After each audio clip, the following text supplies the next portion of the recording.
Igbo in Destiny, ndewo. The only active prof Lee n'ihe nwanne m na-ekwu. on issues of the moment. Ndewo oke mmadụ. Kita ka m fụrụ ihe a. Ya nụ, o nwere ndị ji ihe a m je na-ekpugheri n'isi je ha 200,000 n'ọmụnwa dunyere ha. Ebe the latest scamming rule na Nigeria. Amarọ m ihe mere ha ji chee na m kwesịrị benefit from the wickedness. Asị na aha ya bụ hacking. I struggled for 2 days to restore my WhatsApp. So ihe na-emecha. Ya na ka ụbọchị dị. Ọ dị mma. Ịhụgonu ka obodo ghasara. Onye kwa nsogbu. Kedu unu abụ ndị nọ na corridors of power? Kedu solution unu? Ọmụka ị na-ajụ ya bụ ajụjụ a. Kedu ihe onye m ga-ajụ ya oge ma bụ nwanne m nwere onye mụ na ya na-ekwurịta? Kedu ihe a ga-eme? Ohanaeze melụ a retreat ha mere on the 27th of May. Last year. They titled it Akọbụ Ije. Wee kpọọ Alụsị Mmadụike as chairman. Invited all the governors of the Igbo-speaking states. None appeared. Only Governor Enugu State sent the deputy. So, ha kọwalụ nnọọ ihe ha ga-eme. Na blood guilt na no coup of 1966 ebe ndị Igbo gburu ndị Awụsa. Ha sị na onye wufuru ọbara ga-ekpu ọchụ. Na-aga n'iru. Etim agago round penetrate ndị Awụsa ọ bụrụ okwu akpụ n'ọnụ. Na ndị Igbo ga-achọ akpọ onwe ha n'aka wee jee mgbaghalụ. Because now the blood vengeance that is crying vengeance of innocent blood. Na onye gburu papa ndị Fulani na afia bụ Chukwuma. So, and na action and reaction are never equal. So na hit na operation ihe niile na-achụ Igbo came from that incident of 15th January 1966. I will send you the documents. Then, anyị nwa bụ ndị Igbo. Malụ na ọ bụ na nwere ihe na-achụ anyị n'ilo. Na ọkwa maka na anyị bido n'ụlọ na-achụ onwe anyị. I went to Baton Rouge today. Akwụkwọ anyị ejego to the press. Mgbe na-asị ya mgbe a kọstụrụ dị akwụkwọ wetara m ya ha nche onye ọbụla ọ bụrụ 1 million ka a na-ebi ọ bụrụ 500,000 na-ebi ka e wee bido ya bụ ije. Ọkwa akwụkwọ ahụ ị dere? Yes. Na-akọnwa bụ ije. Ndị be anyị nwatakịrị na-aga njem nna ya sị ya akọbụkwala ije. Asụsụ Igbo na-asụ na mgbe ochie. So ngwa iwu anyanwụ na gị nwa bụ iwu anyanwụ bụ nna ndị Igbo. Now you have realized na Enugu State bụ the citadel of Igbo administration. Now Governor Enugu State is not bound to be the guardian of every other governor in former Eastern region. And Alụsị Mmadụike bụ the first Igbo son that ruled in the Igbo Cardinal after Igbo became after East Central State to Anambra State. Now Alụsị Mmadụike bụ the second person after Jim Obodo. So now the three of you can partner to begin to pull the other governors one after the other. So that God na-enye anyị opportunity to re-strategize. Ọkwa aka ọ ga-abụ ije. Kere ka ezi eme ụdị program a, egi nwa bụ iwu anyanwụ wee kpọọ ya bụ oku. Enwere onye zaa gị mana esi na inwe the trust of ndị Igbo niile, ndị gọvanọ niile na South East. So ịbịa advice Igbo wee kpọtakwuo Alụsị Mmadụike had 100 people that were accredited to attend that function, and that was heads of organizations and parastatals and civil society organizations. And I documented it. So now, actually, was set in motion from that meeting. The chairman of reconciliation, the chairman of peace building in Nigeria, Dr. D.N. Okechukwu, gave him 100,000 naira. Na ya mara ihe na na Nigeria they go completed no without the pollution, without pollution na Igbo. Na enwere ihe Igbo na-eje na mba ime gagaga. Now, Orukunu Umode, ịma na enwere reconciliation of 2019. Onye ya na onye? Oruku and Umode. Na Baton community Baton Nachi. I was part of that reconciliation from 2002 to 2019.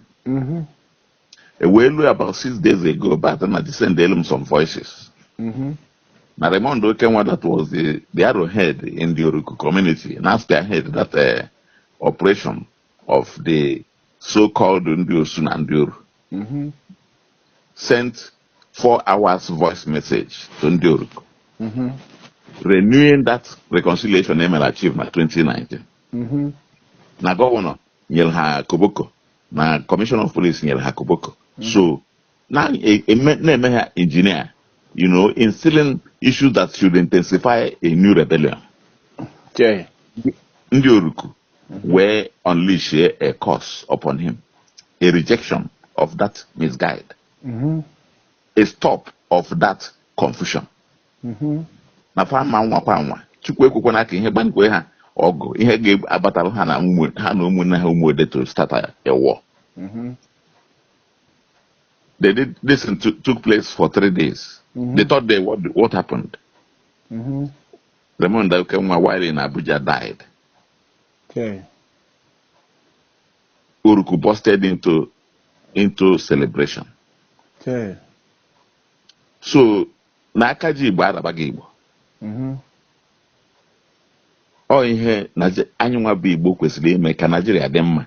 If you go know ihe Igbo mee na 1966 ka Nigeria ji kwụsa. Because at the time of 1966, Igbo had no reason whatsoever to engage in coup, talk less of being the champion. And we have not seen reason yet why we have to retrace our steps. And you post in Nigeria, post more, no. But as in a village, na family, Bozalo Amakiku. Okay. Oh, here, no, now, Ngewa, na ihe kire, na Ochulo, na Baton Nachi, patrons of Destiny Lineage Trace and Global Family Reconciliation Initiative. So, na anyị nwa bụ ndị ya anyị nwa ka governor enye the acknowledgement of the governor. Okay, go that letter. Ihe ọkpọrọ anyị bụ ihe ọkpọrọ mụnwa bụ the pioneer, Destiny Lineage Trace and Global Family Reconciliation. So we need a reconciliation as a family. And Nandi they qualified. If we can restructure our family and unite as one, we can champion reconciliation across the world. The Shite and Sunni were children of people of one destiny and one origin. Man, because of Nebulu, they lacked blood in line of Prophet Muhammad. Shite, but 90%, Sunni, but 10%.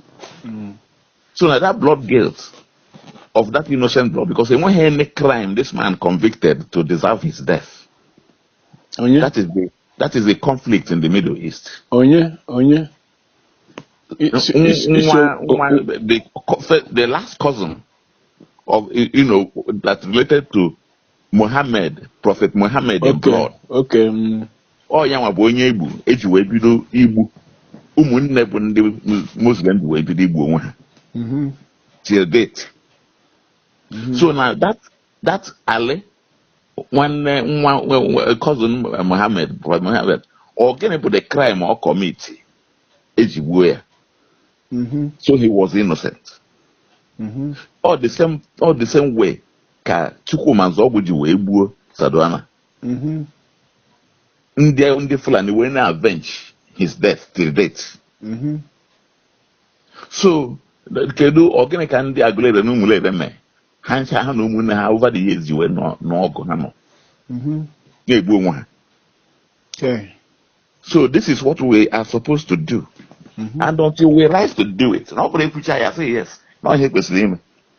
So our book has gone to the press. Eweta the costing. Formatting ka na-eme now. How many pages are when we get cost oil? I cost oil. I go back yesterday say na I ga meji ojugo bia. No onye na-amaro enyego 100,000. Nge send legi materials of that akobo ije. Who so now among about head of a parastatal that I have told you no Destiny Lineage Trace and the Global Family Reconciliation Initiative. So we need to begin to reunify our family as a family of nation. Ndị Igbo anyị bido n'ụlọ dịle maka anyị furu ilo.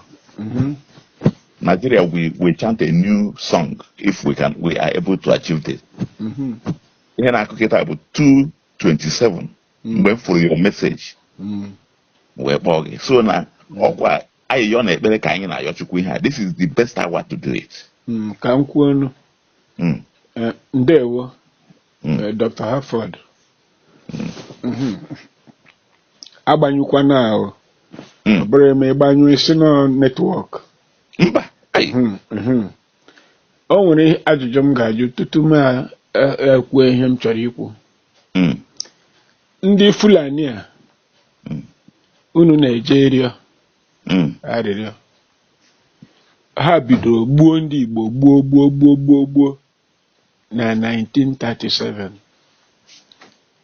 ha bịakwa gbuo ndị Igbo 1945 ihe ọba ịnahụrụ kwuru okwu independence Edunya Akintola North na 1953 arapụ ịnahụrụ na ndị Yoruba bụ Akintola ndị na-ekwu independence gbuo ndị Igbo na 1953 gbuchacha nke ọma. Taa ihe a niile ha na-egbu ihe a niile ndị Fulani na-egbu ndị Igbo kedu mgbe unu ga-eme ya avenge unu wabụ ndị Igbo? Ajụjụ ka m jụrụ. Chere ka m bịa. Eze ndị Fulani agba Ahmadu Bello egburu unu na-aga ịrịọ maka ya ma abalị wee egburu eze ndị eze onye ozi Ahmadu Bello. Ndị Fulani ha abịago mee plead rịọ arịrịọ maka ndị Yoruba edunyere Balewa quelling the weighty riots in Western region egbukata ndị Yoruba bụ ihe ogbugbu a na-egbu esi na ya bịa na-egbu ndị TV Muhammadu Bello gbukata ndị TV Middle Belt a na-egbu bụ ihe wetara ndị a niile mere ku anwa ma treasonable fellow na-eji tụọ agbolowo nga ọ na-egbu Ahmadu Bello a na Balewa a bụ ndị chọrọ igboro ọchịchị Nigeria by force na 17 January bụ ebe Ademoyega ha ma Nzogwu ha ma ndị chọpụtara kwụsị mezie precipitate coup d'etat na January 15th to stop them taking over Nigeria finally. Mere Nigeria may made for survive today. More coup of 15 January, there will be no Nigeria by this time. If Ahmadu Bello and Balewa have been allowed to carry out their own coup, that was to take place after Ahmadu Bello had returned from Lesser Hajj. So, unu emego ndị a niile avenge unu wabụ ndị Igbo ma Ohanaeze. Lee ihe m na-agwa gị, ị ga-agwa ka unu dị bụrụ Ohanaeze ahụ na ndị na-eme ndị unu gaa n'iru were inyere chakol na-ete ndị Igbo n'iru, unu gaa n'iru tewe ndị Igbo, unu gaa n'iru ọkwụrụ na ha eme mitin. O nwere esoro unu na-eme mitin? O nwere onye na-eso unu. Bat nna ji ama m ya mụ na ala azụ netwọk kredit ngwa. kedu ebe m kwurutere okwu? Esi anyị nwa na-eje na-akpọ mitin ndị one ka anyị na-akpọ ma ejebe ime mitin ahụ. Ọ bụ ihe m jụrụ unu. Ọ bụ ka unu si bụrụ ndị na-amarọ ihe ọbụla na-eme na Naịjirịa, ihe ọbụla na-eme ndị Igbo, ihe ndị niile ndị arụrụ ala niile ndị Fulani na-arụ. Ndị na-ekwuchitere Fulani okwu bụ unu nwa niile bụ ndị na-eje mitin ahụ. Unu adịghị akpọ Igbo ọzọ ndị ga-agwa unu ihe a m na-ekwu.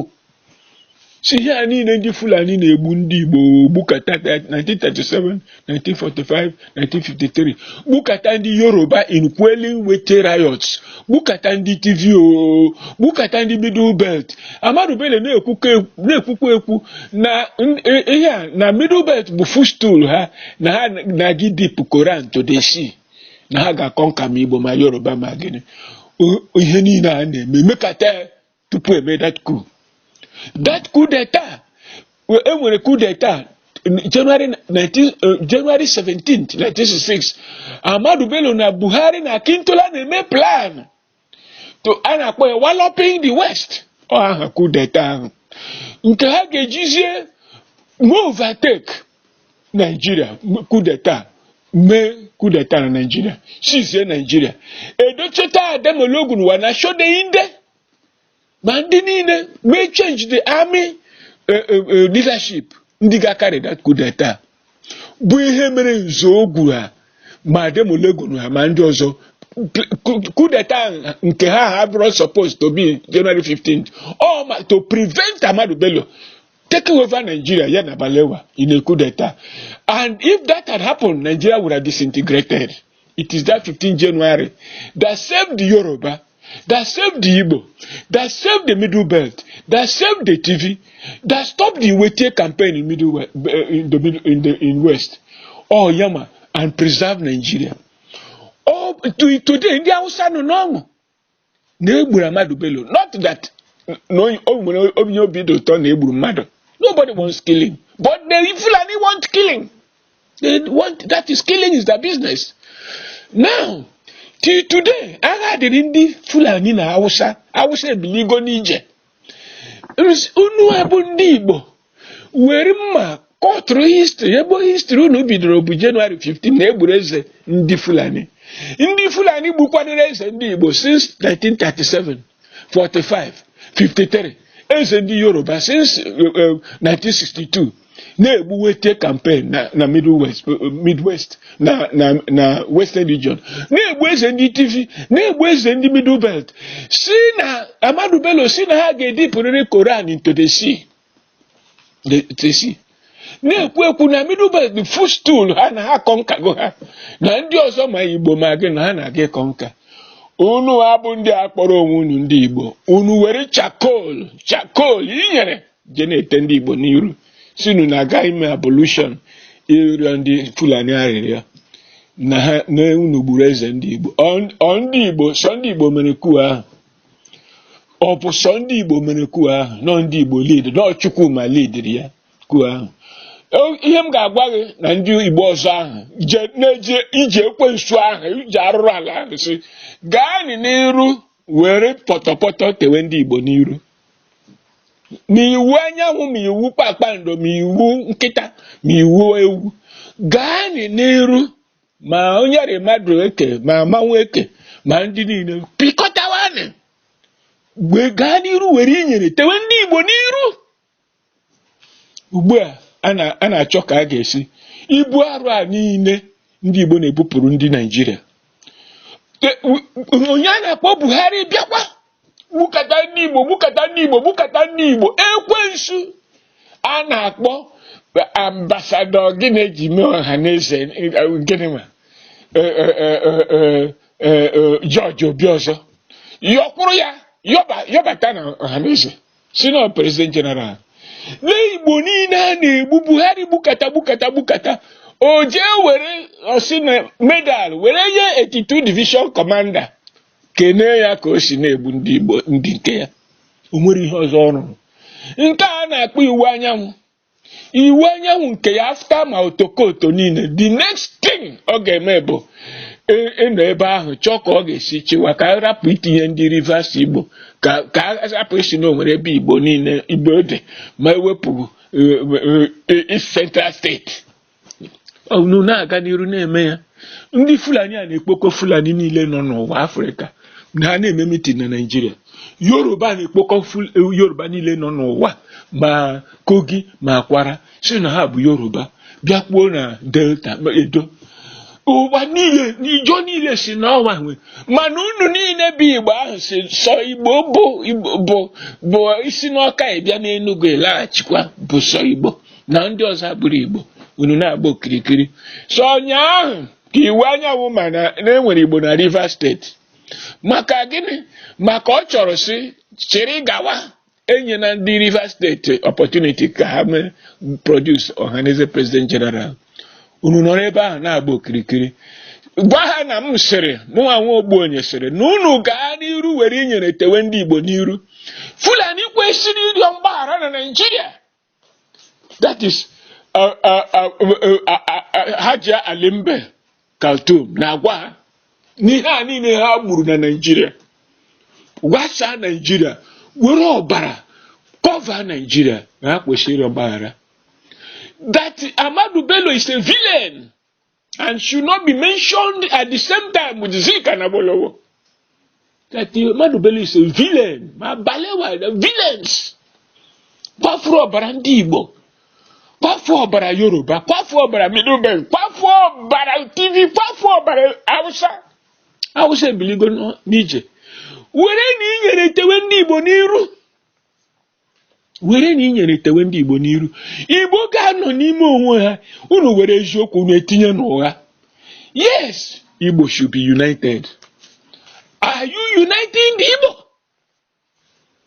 Unu na-unite Igbo. You are dividing and destroying the Igbo. That is one truth you mentioned. Na a ga-unite kwa Igbo. Na a ga-eme Igbo nke a. Is this Ohanaeze? They selected consensus Ohanaeze with no election. Nothing. Are you uniting the Igbo? While others are uniting their people. And a Kwoko restructuring. Do you have a template for restructuring? Unu neche ihe sultan ga-agwa unu.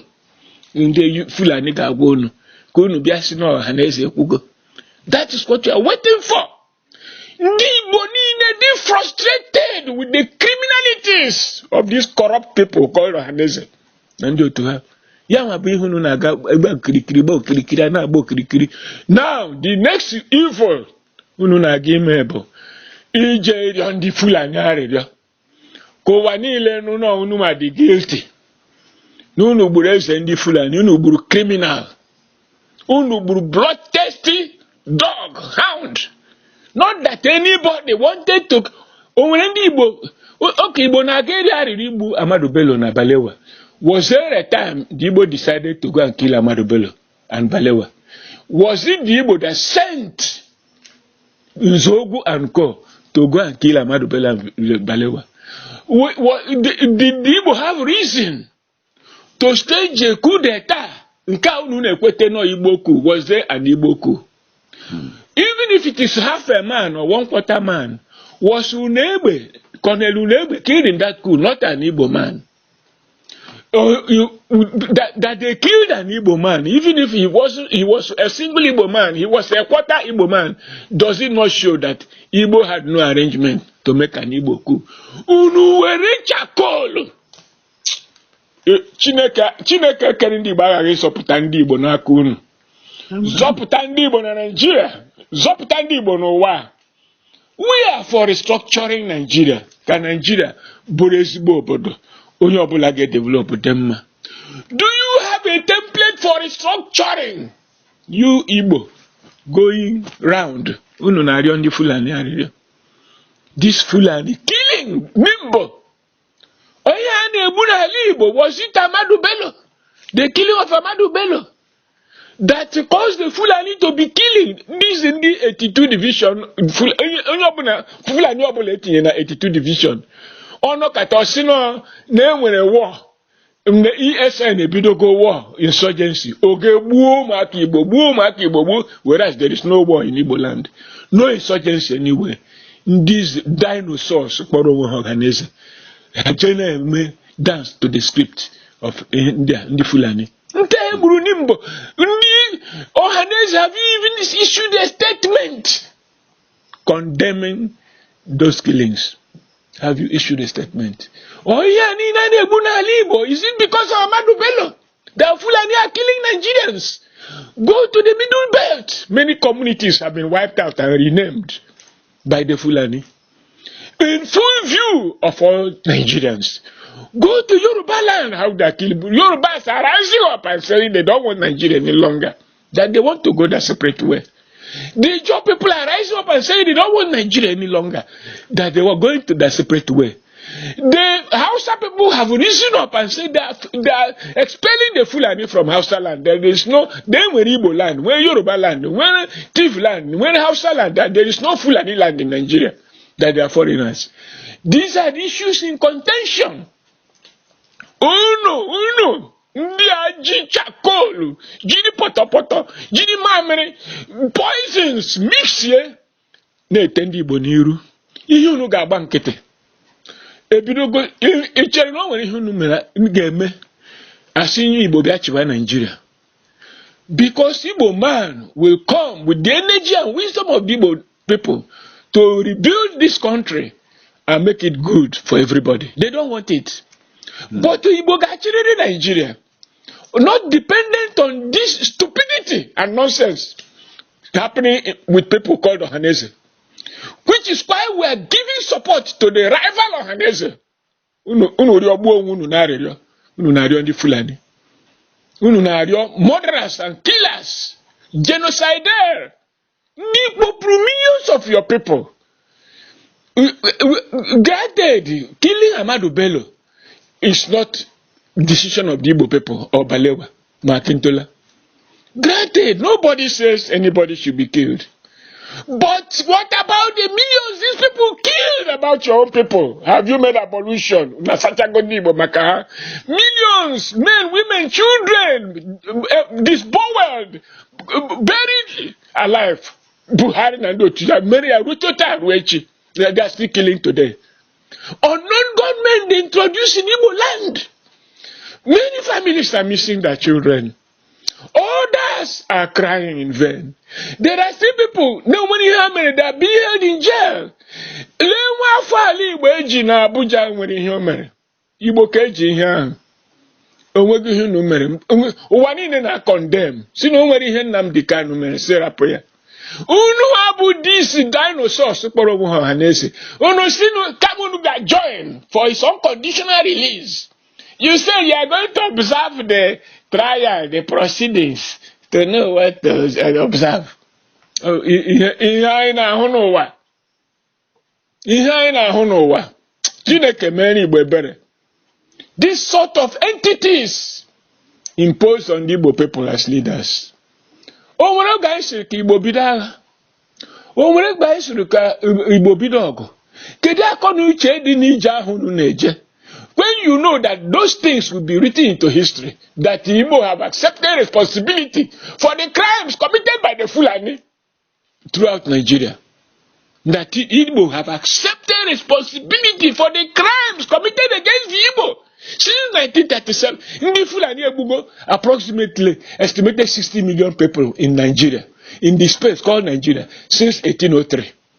Now, the Igbo naga yiruwa anakwe mea culpa, no presume the guilty on behalf of other Igbo people. Woe unto them that are saying that, and in that journey they have entered. God will punish all of them individually and collectively. Will punish them. Zeke will never be happy with them. All Okpara will never be happy with them. Nwaforis will never be happy with them. Osadebe will never be happy with them. Chinua Achebe will never be happy with them. Amabibi Shirim will never be happy with them. Jaja will never be happy with them. Ibiam will never be happy with them. Ndị a na-eje ajọ ije iwere inyere te ndị Igbo n'iru. Te ndị Nigeria itekwu ndị Yoruba inyere n'iru. Ite TV inyere n'iru. Ite mmadụ niile inyere. Bidubet inyere. Ite Hausa inyere n'iru. Na-aga ngagharị arụrụ ala.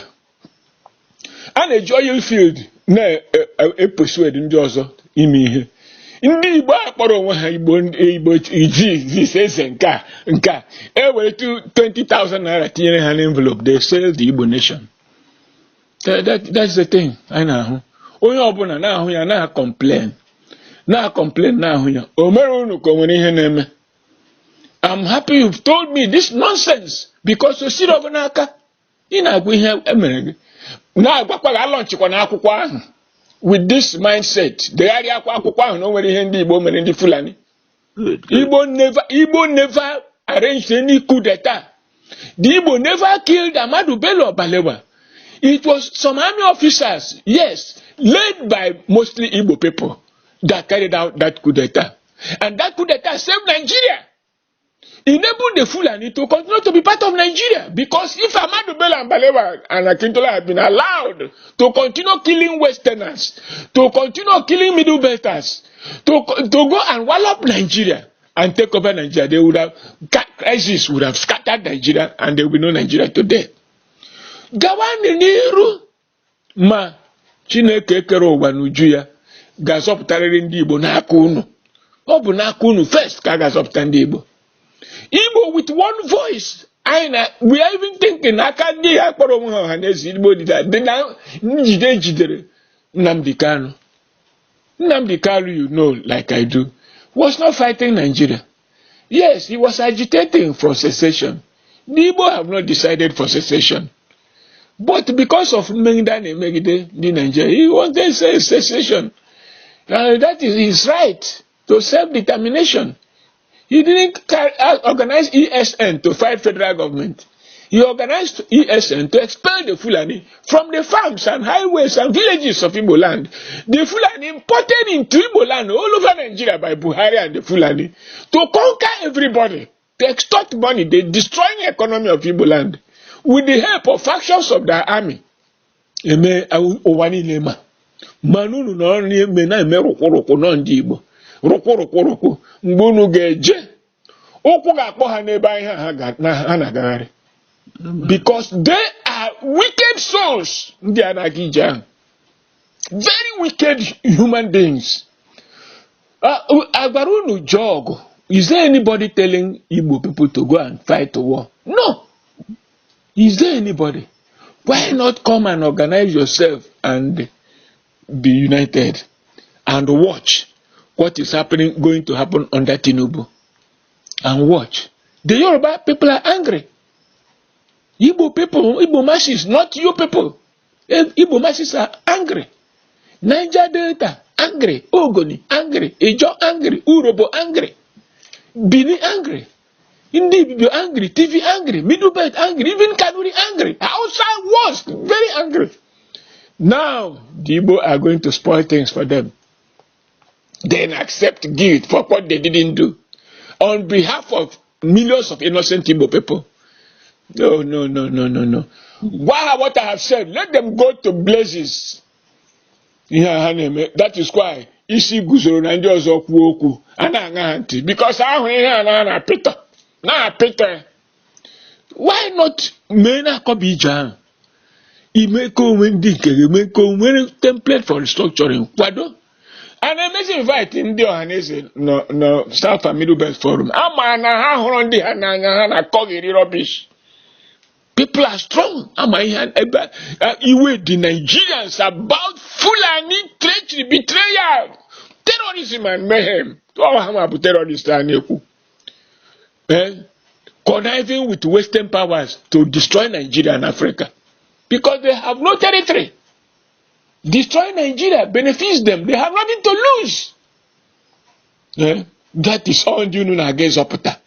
All you know guy whitewash. Please.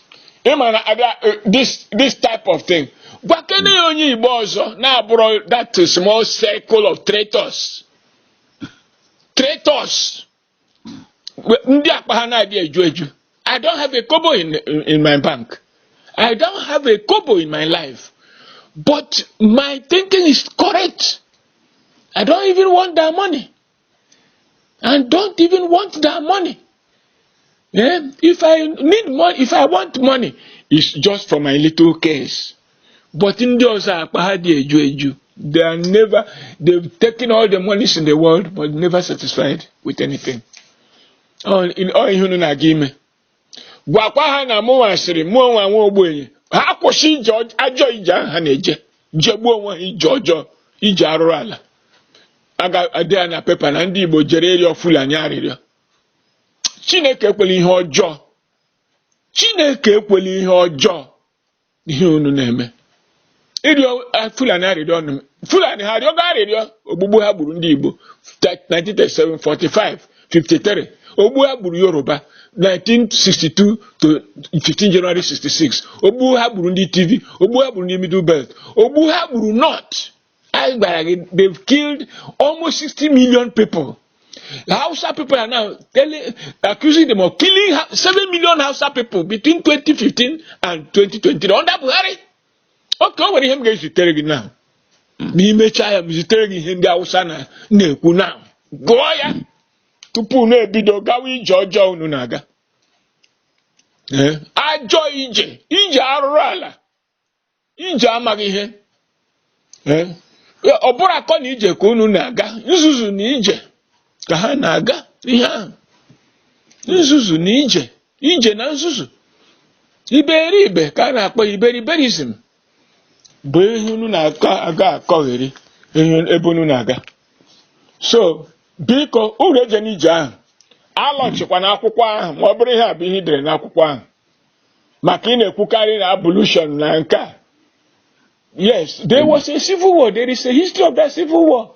That history did not begin on 15 January.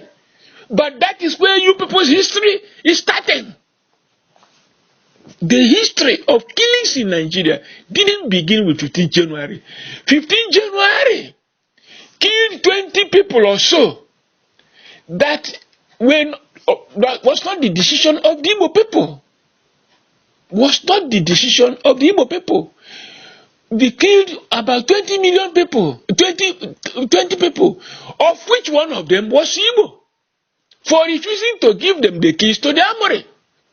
If an Igbo high-ranking officer refused to give keys to the armory, does it show the Igbo knew about that coup d'etat?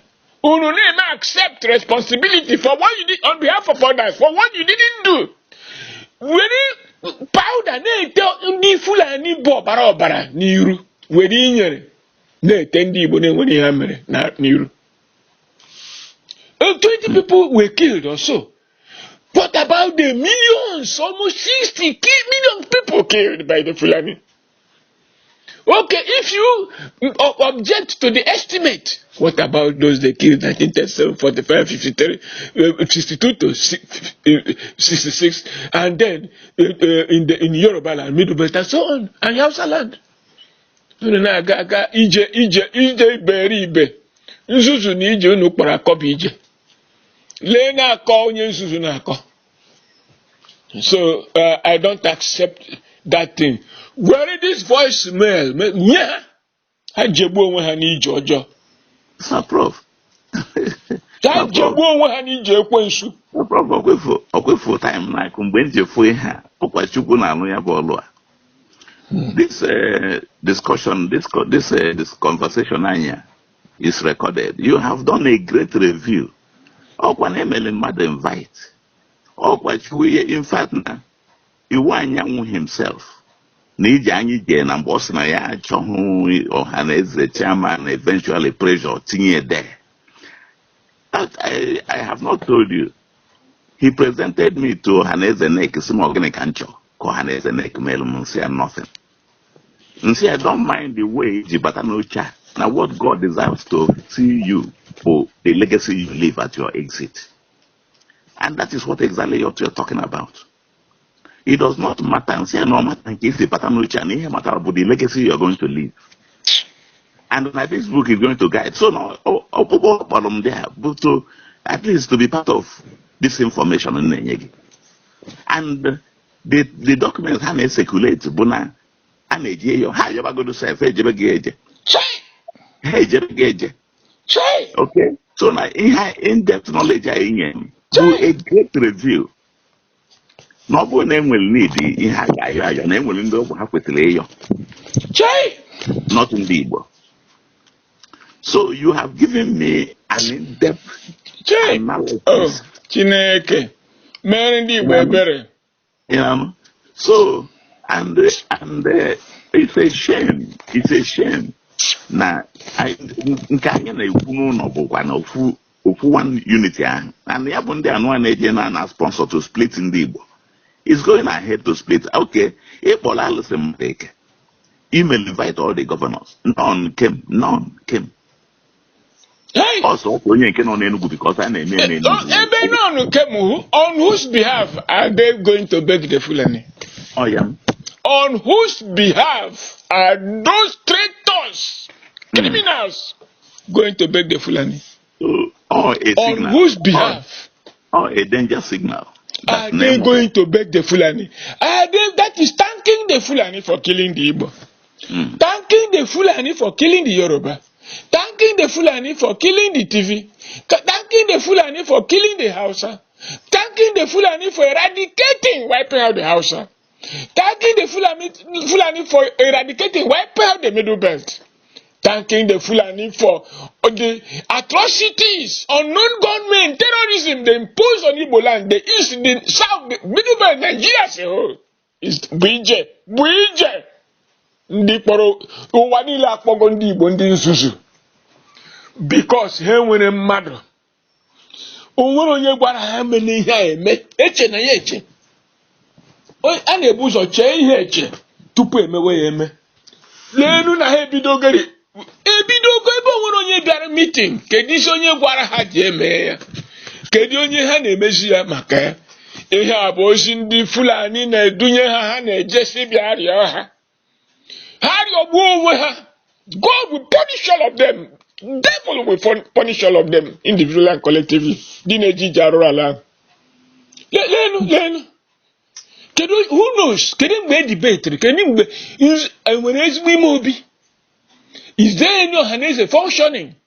Except iwu nke na publicity ya na-eme bland rubbish call statement that says nothing. Ọkụ na-agba na Nimbo n'ebe niwe n'ala Igbo. Have they issued any statement? Garịọwa ndị Fulani na-ese ya ngwanụ ha jee rịọ ka Fulani kwụsị ndị igbu ndị Igbo ha ka kwụsị igbu ndị Nigeria. Ha jee. Shame on all of them. Shame on the so-called Ohanaeze of Iwanya faction. Ubonia faction. Shame on all of them. Only God will deal with this wickedness on the Igbo people. Hanageria. Who told them to go and do such a thing, such a dirty job? When the Fulani should be going all around Nigeria pleading for forgiveness. Pleading for forgiveness. For the Igbo to forgive them. For the Yoruba to forgive them. For the Hausa to forgive them. For the TV Middle Belt to forgive them. For the Niger Delta to forgive them. Or for India, people expelled from Nigeria in April 1990. Oh, Nigeria. Or for the people now expelled by the Hausa, they've been given notice of expulsion by the Hausa last week, 29th April. Bundunu Nigeria. Hey, continue. Unu gawaniru anaru alunu. Unu na arusa ndị Igbo. So onye Igbo pụtaziri n'ahịa na north ma west ebe niile. We read the news na ndị Igbo na Nigeria ndị Fulani arịrịọ. Oh, many tekel you fascin. Agụ amụ atụrụ anụ ọfịa Igbo bagu le ndị na-achị ha. Ọ ụdị ndị a bụ ndị a chọrọ ka ha bụrụ ndị isi ọhaneze. Onwe bụ oge a na-etinye. Lee ihe George Obi ọzọ bịara Peter Chap, not a single day he made a statement condemning the killings in Igbo land by Buhari and his terrorist organization called federal government. Not one day. Now, these same people have never made any statement condemning unknown gunmen organized against Igbo people by Buhari. The remnants are still doing it. Only Tinubu has stopped it. We know he has stopped it. But those people that were entrenched by Buhari, the remnants are still, from time to time, going to kill, say, unknown gunmen. They are still doing it. Not by the orders of Tinubu. Because they are now also against Tinubu. They don't want anything good for Nigeria. The peace and stability is alien to their culture. It's iconoclasm, destruction. Since Arab Saudi Arabia, they are not Africa. Now, Nigeria, thinking Nigeria is now their chosen homeland. Oh, do you know Nigeria? And now, we will want to see the list of the clowns going to beg the Fulani. Clowns. Indeed, might have a clown. Yeah, they killing Nanzuzu. Beg Fulani. Then you are begging the Fulani for 20 dead men. When will Fulani beg you in return for 60 million people dead? That is, of which the Igbo account for a lot of it. Record spread to them animals in human clothing. Animals in human clothing. When he also hang with that, I have been this position, I have been minister, I have been with this thing, I have been this thing. All of it to whose benefit? Themselves. They never helped anybody. Never elevated anybody. Tinubu na akpa ike. His people he elevated that surrounded him. You dare not do him anything. Because he brought people from the gutter and made them human beings. The same thing Fulani are doing for their own people. The caliphate.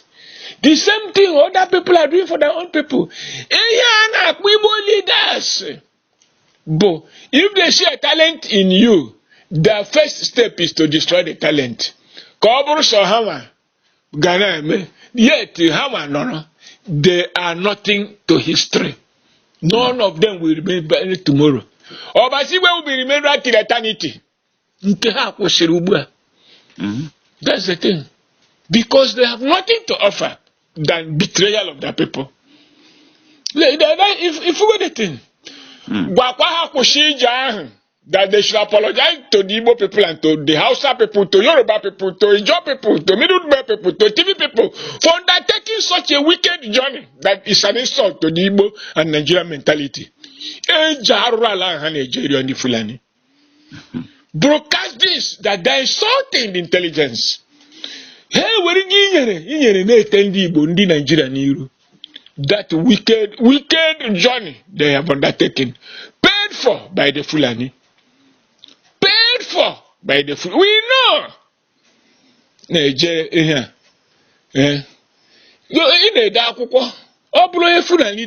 give him oil well, billions. But I got lunch here. When he the rega put anything, because they know the truth. And they don't like the truth. So when will you also real fund the Amadu Bello na Balewa Buru? Yeah, that is the ihembawa obi unu neme. Something you should clear yourself from. Let them be talking it.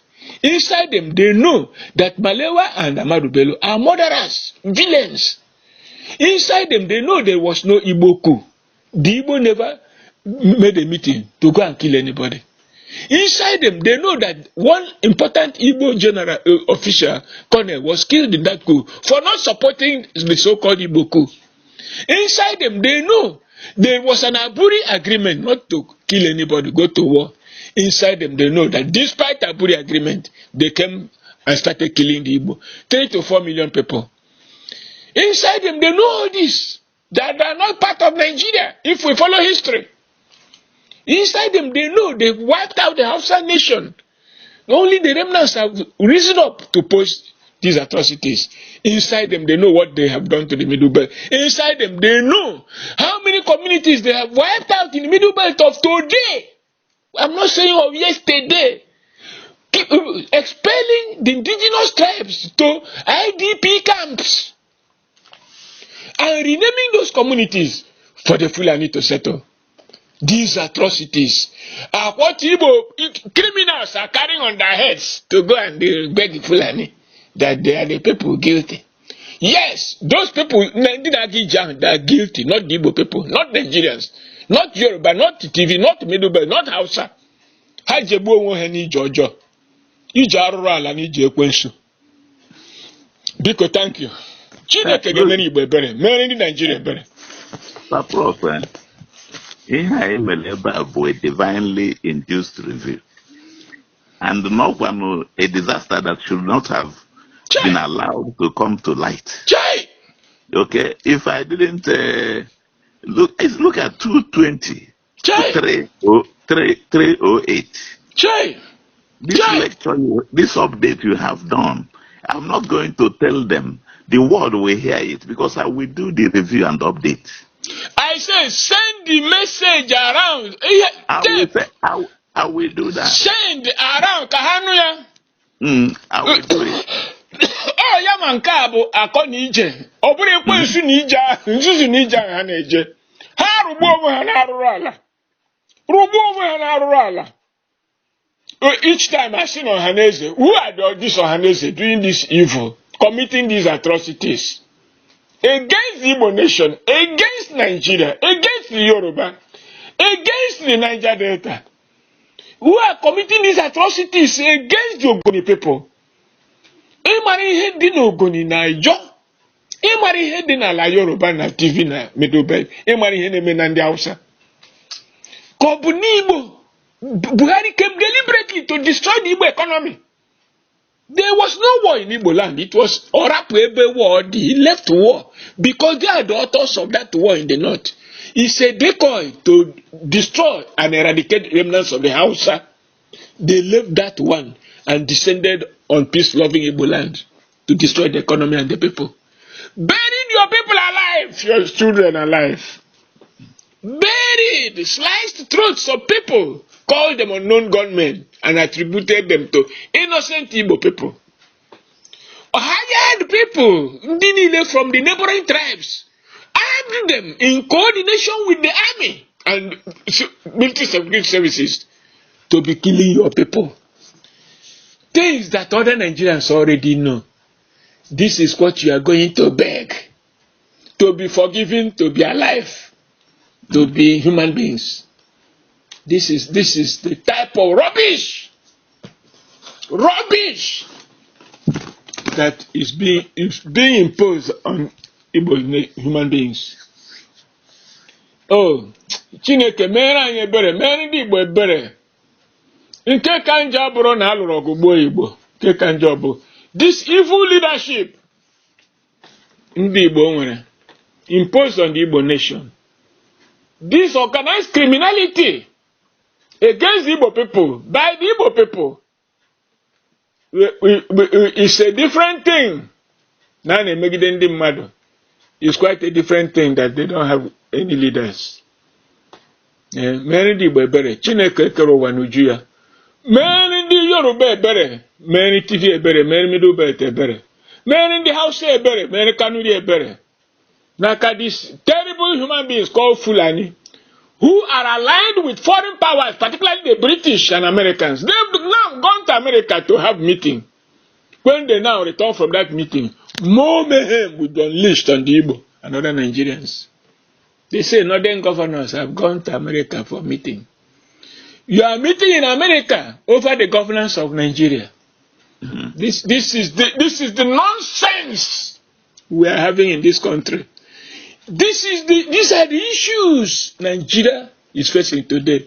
And lo and behold, to wipe out the face of these treacherous, bloodthirsty human beings called Fulani Caliphate, you are embarked on a journey, a forced journey, an annoying, cruel, evil journey, to go and misrepresent the Igbo people, misrepresent the Nigerian people, misrepresent God.